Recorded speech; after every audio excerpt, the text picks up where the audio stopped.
It's April 21st, 2026, and we will be looking at the recent developments that have taken place over the past week related to the U.S.-Iran conflict. Now, since we last spoke, there hasn't been much of an improvement on the communications between the U.S. and Iran. Now, 2 weeks ago, as we discussed, there was a day of negotiations. It took place on a Saturday, 21-hour marathon negotiations between Iran and the U.S. J.D. Vance headed those talks up, and they collapsed, largely because of the Strait of Hormuz issue and the nuclear enrichment question, the same issues that have held up these negotiations since they started last year, with the exception of the Strait not being a part of them. And after the breakdown of the negotiations, the U.S. decided that they were going to impose a blockade on the Strait of Hormuz on top of the blockade that was already there, that Iran was imposing. And there have been discussions since that point in time for follow-up negotiations. And these negotiations were discussed and scheduled initially for today, Tuesday, but Donald Trump actually extended the ceasefire deadline to tomorrow. And so today, J.D. Vance is supposed to be traveling, in his team, Steve Witkoff and Jared Kushner are supposed to be traveling to Pakistan to resume the negotiations, but Iran has actually not agreed formally to them yet, which I think behind the scenes they will show up. But we'll get into some of the details related to the negotiations that are supposed to take place tomorrow. But first, we're going to touch on the ceasefire, the second ceasefire that was put into place last week between Lebanon and Israel. That was probably the most important news that came out after we did our previous video. So this is from the Wall Street Journal. Israel agreed Thursday to a 10-day ceasefire with Lebanon after more than a month of war with Hezbollah. And President Trump said he would invite leaders from both countries to the White House to continue the peace talks and potentially sign a deal. Now, Israel was thrown off guard by comments made by Trump after the ceasefire was announced. The comments that he made was that he had prohibited Israel from bombarding Iran anymore after the ceasefire was announced. Israel will not be bombing Lebanon any longer. This is from Trump's Truth Social post. They are prohibited from doing so by the USA. Enough is enough. Israel has to stop. They can't continue to blow up buildings, and I'm not going to allow it. And you can understand the alarm that Israel had, their government, Bibi Netanyahu included, because basically Trump has given Israel a blank check since these hostilities have started. Since Trump got into office, he's given them a blank check. He's believed everything that they've had to say related to broken ceasefires, particularly when it comes to the Gaza Strip. And so this hardened tone is surprising to them, surprising to many within the U.S. as well. And to a certain extent, I think this is Trump trying to clean up his image. Of course, he's been hearing over the course of this war with Iran that Israel drove him into this war, which they did, but he's very uncomfortable with the idea that people are suggesting that he doesn't have any agency when it comes to the decisions that are being made related to these conflicts that are going on right now in the Middle East. He also put out a post the other day that was essentially saying that Israel did not push me into this war, Iran shouldn't have a nuclear weapon, et cetera, et cetera. And all of this, of course, has been debunked by members of his own cabinet that Israel did, in fact, draw us into this war. Trump also made a point to emphasize what I just discussed, and also Israel needed to say is they were fired upon by Hezbollah, and they would resume the conflict. And that's the pattern that we've seen again in the Gaza Strip. After these kinds of truces, these ceasefires have been agreed upon, it's usually the other side, Israel, is saying that, well, we were attacked, so we just had to resume hostilities. I don't know that there's going to be a full resumption of hostilities between Israel and Lebanon anytime soon, though, because I think that any larger deal that comes out of the negotiations between Iran and the U.S. is going to be contingent on whether or not the peace between Israel and Lebanon holds. So the article continues, the possibility of direct talks between the leaders of Israel and Lebanon would mark an historic step, since they've essentially been at war for about 78 years. But the negotiations would leave one of the main belligerents on the sidelines. Hezbollah actually hasn't been included in the negotiations between Israel and Lebanon. So any agreement that comes out, any final agreement that comes out of further negotiations will likely be tenuous at best. Hezbollah, which has fought against an Israeli invasion far into Lebanese territory, Hezbollah said any ceasefire must exist across all Lebanese land, and that's an important aspect of this, and not allow Israel freedom of movement in the country. And they have actually already occupied a good portion of southern Lebanon. Israel, the IDF has. And they have essentially created a security zone similar to what they did in the Gaza Strip after the fighting had ceased and an agreement was signed between Israel and the authorities in Gaza. Since that peace was brokered last year, we've talked about the security parameter within the Gaza Strip that the IDF has established.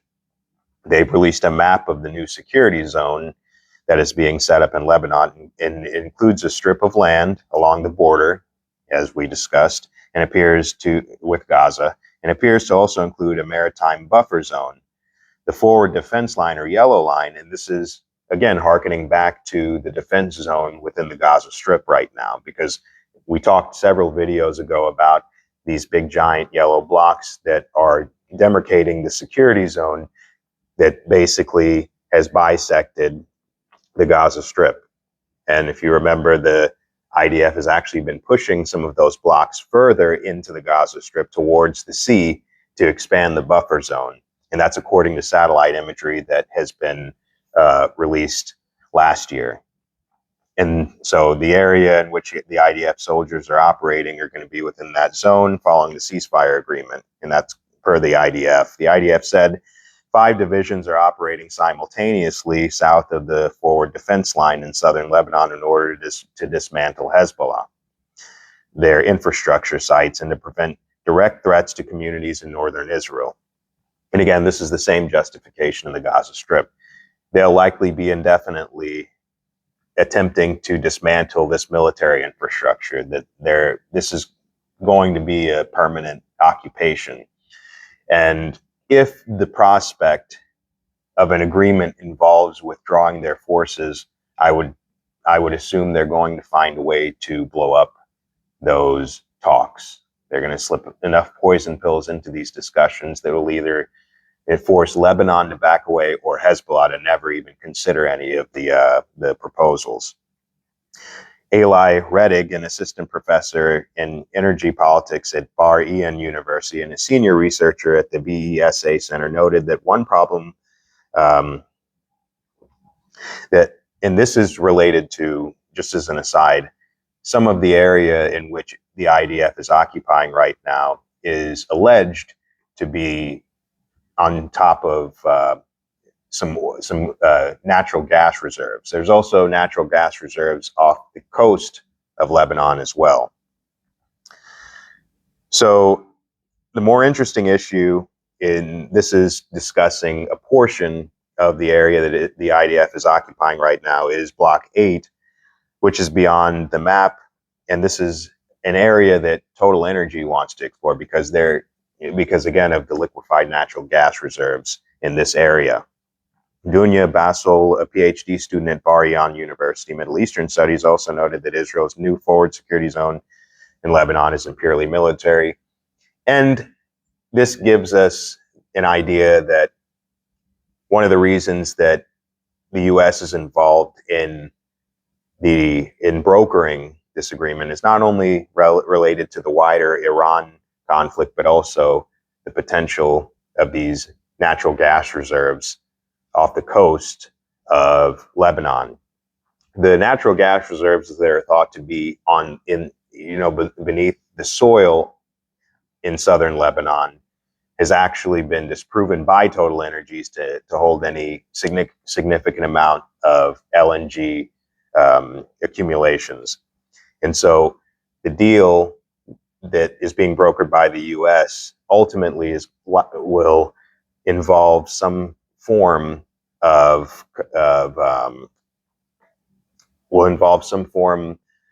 partnership, likely between Israel and Lebanon, and probably the U.S., knowing Donald Trump, to extract those resources off the coast of Lebanon.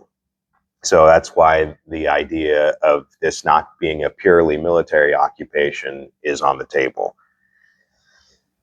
So back to the Journal article, the temporary ceasefire creates space for the U.S. to continue peace talks with Iran, since Tehran has insisted that a ceasefire in Lebanon is a precondition for holding more discussions with the U.S. over its nuclear program, weapon systems, and its power over the Strait of Hormuz. While without Hezbollah at the table, the ceasefire and possibility of a successful Israel-Lebanese peace agreement would be on shaky ground.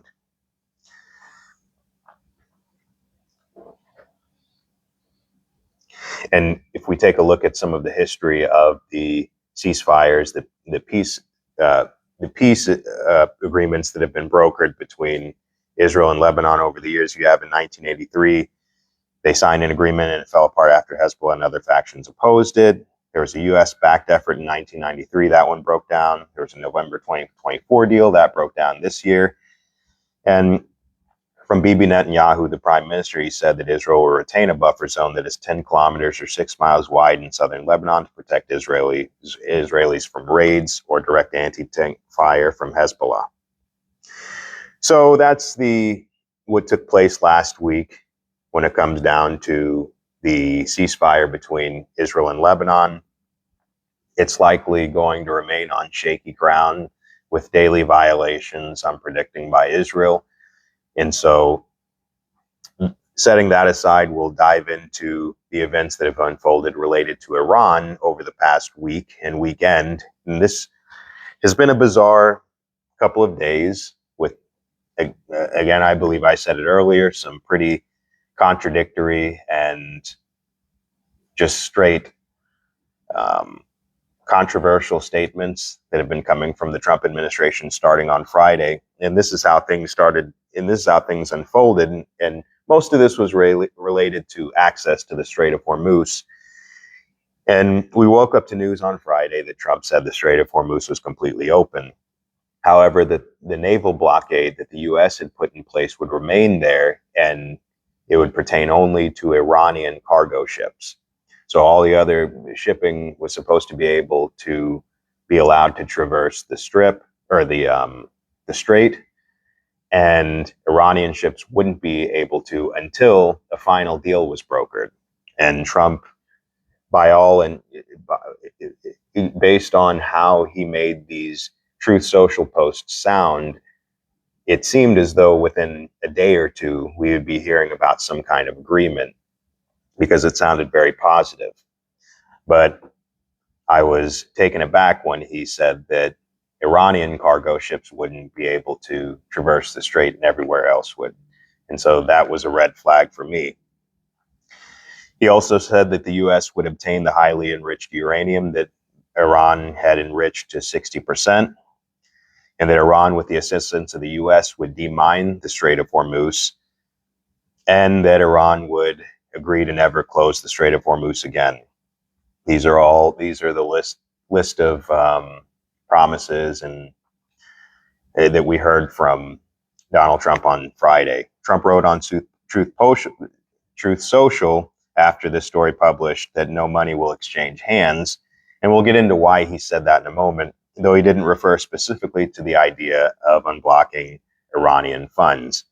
And of course, we know that Iran has billions of dollars of frozen assets that they are seeking to get access to on any deal that they sign. So whatever the agreement is, that's going to be one of the priorities that the Iranian government has, is obtaining those funds. But according to Axios, two sources within the U.S. government said that the U.S. was ready in an earlier stage of the negotiations to release $6 billion for Iran to purchase for food, medicine, and other humanitarian supplies. The Iranians demanded $27 billion. And this is something that wouldn't be surprising if the U.S. was discussing it. If this discussion happened, it wouldn't be too surprising. The only issue would, of course, be the amount that they would be able to obtain and monitoring the use of the funds once they release them to Iran. But no matter how you look at it, this would be a political problem for Trump, because if you remember back in 2015 when the JCPOA was signed under Obama, there was a lot of controversy that we saw because the Obama administration released unfrozen assets belonging to the Iranians.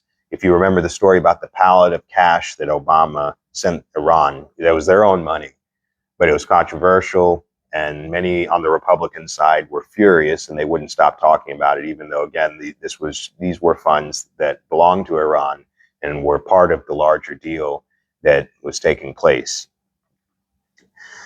So the latest number discussed by the U.S. and Iran is $20 billion, according to the source. One U.S. official said that was a U.S. proposal. The other U.S. official described the cash for uranium concept as one of many discussions. Meanwhile, the U.S. asked Iran to agree to ship all its nuclear material to the U.S., and Iran only wants to downblend it in Iran, or at the minimum, not send it to the U.S., but a friendly third country. And we've discussed that. Particularly, Russia is on the list. Under a compromise proposal now under discussion, some of the highly enriched uranium would be shipped to a third country, not necessarily the U.S., and some of it would be downblended in Iran under international monitoring.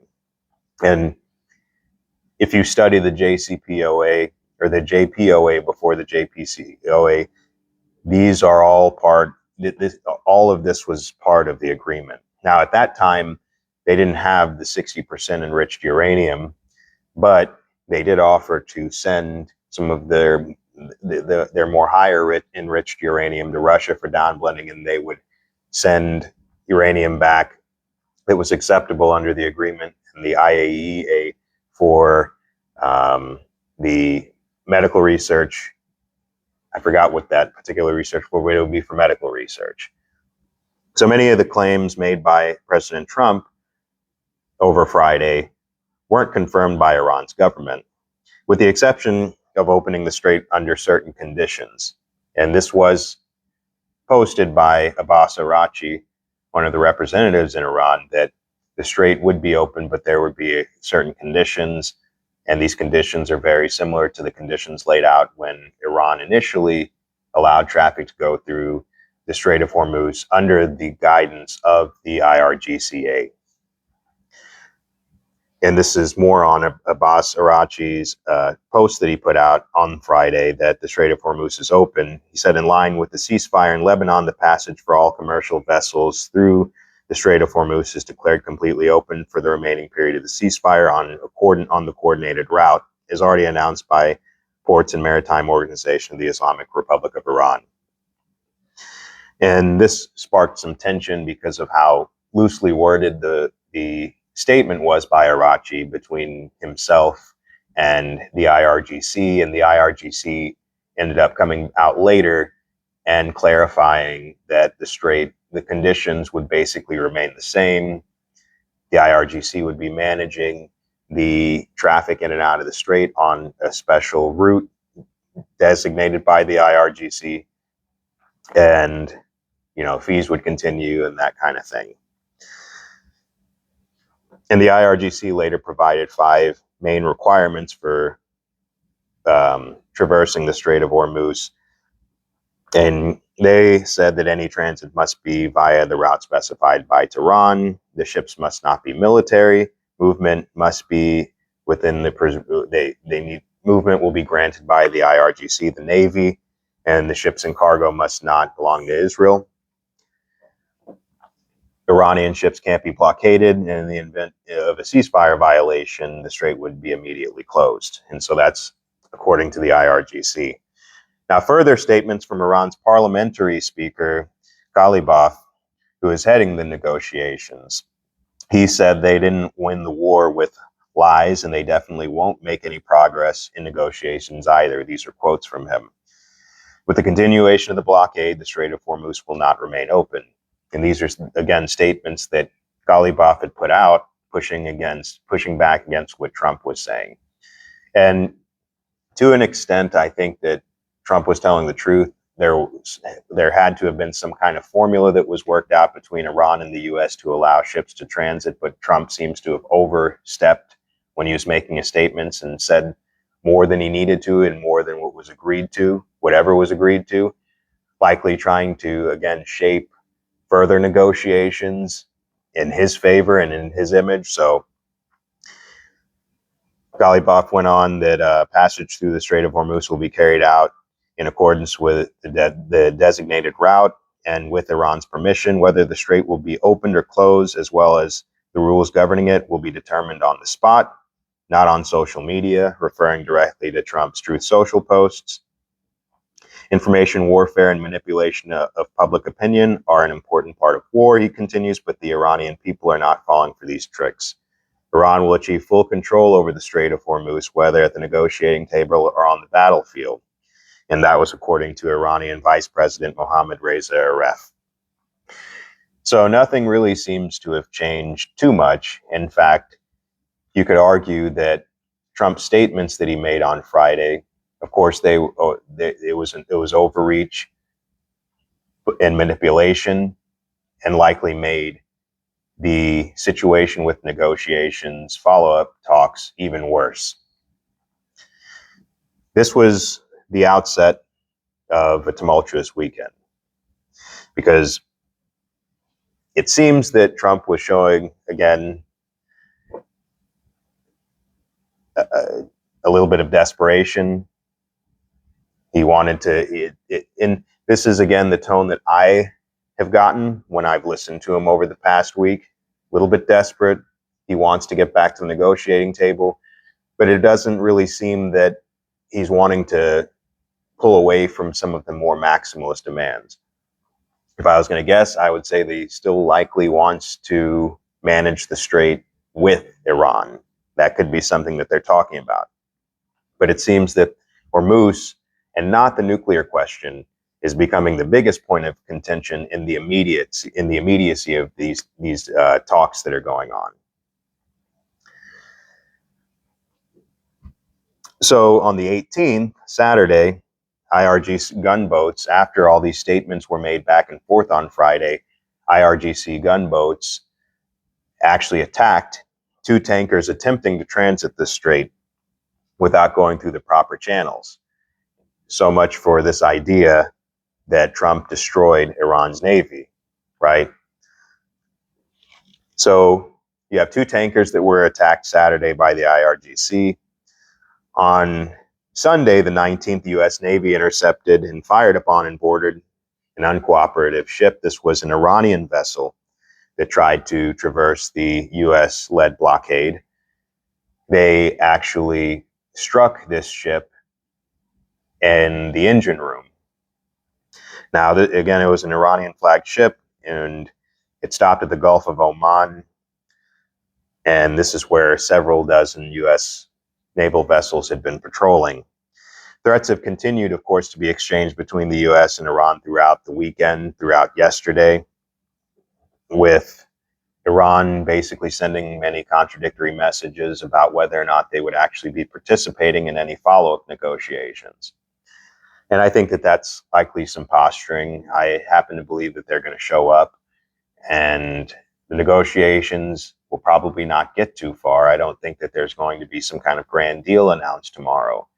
But a lot of posturing going on both sides, because Vance and co, again, are supposed to arrive in Islamabad by tonight, I believe.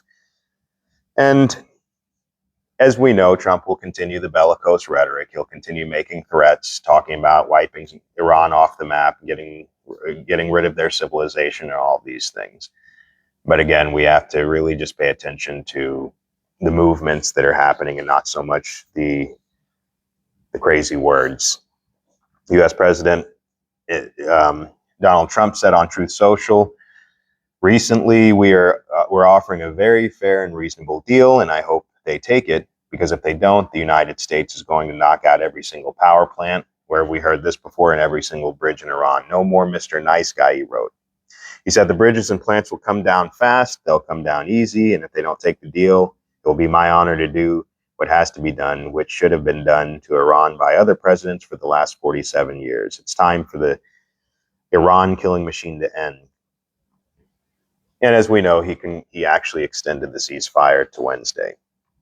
So it seems that he wants to talk. Even if the talks break down, I would predict there's going to be some kind of progress made. I'm likely more optimistic than most that hostilities won't commence, but we'll have to see. And that will conclude our update for today. We'll likely be returning tomorrow to discuss how the negotiations have went or how they're unfolding, should they take up the larger part of the day tomorrow. And that'll do it for me. If you like the video, please like or subscribe or leave a comment. Let me know what you think. Thanks.